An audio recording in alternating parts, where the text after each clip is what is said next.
Sa kasalukuyan, mahirap na nating malaman kung ang sinasabi ng isang tao ay totoo o hindi dahil laganap na ang hindi paggalang sa katotohanan. Pero tama ba na ang ugaling ito ay isabuhay ng isang kabataan na tulad ko? Ang pagsinungaling ay ang tawag sa hindi pagpili o pagkiling o pagsang-ayon sa katotohanan.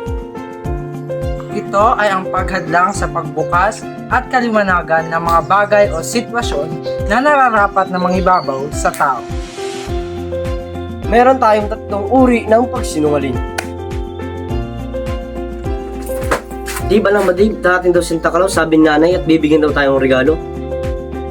Ops, teka. Ang sinabi niya sa kanyang kapatid ay halimbawa ng Jokoslay. Ang Jokoslay ay isang uri ng pagsisinungaling na ang nais ay magbigay ng kasiyahan lamang.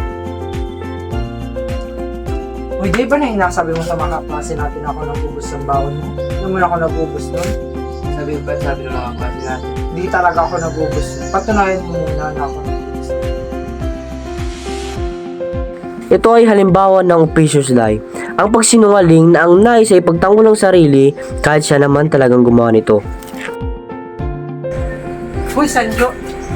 Ikaw yung kumuha ng pera ko din sa wallet ko, ano? Wala nang laman mo ko, no? Ba't ako nagabintawan mo? Di lang naman ako lapis Hindi, ikaw ang kumuha nun. Ang pernicious lie ay ang pagsisinungaling na sumisira sa reputasyon ng isang tao. Ang pagsisinungaling ay isang ugali na hindi dapat natin isabuhay.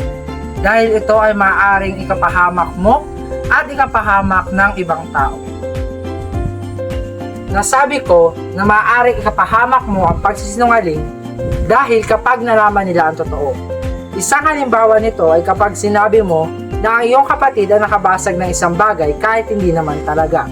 At kapag nalaman ng magulang mo ang totoo, maaaring mas malalim at mas lumala ang galit nila sa iyo dahil hindi ka nagsabi ng katotohanan. Sasabi ko na maaari kapahamak ito ng ibang tao dahil kapag nagkalat ka ng maling impormasyon o nagsinungaling ka tungkol sa isang bagay patungkol sa kanila, maaaring ito ay kumalat at ikasira ito ng kanilang reputasyon. Ang pagsinungaling ay isang ugali na hindi dapat sa buhay ng isang kabataan dahil ito ay mali. Atin ang wakasan ang kasinungalingan at simulan ng pagbabago para sa ating kinabukasan.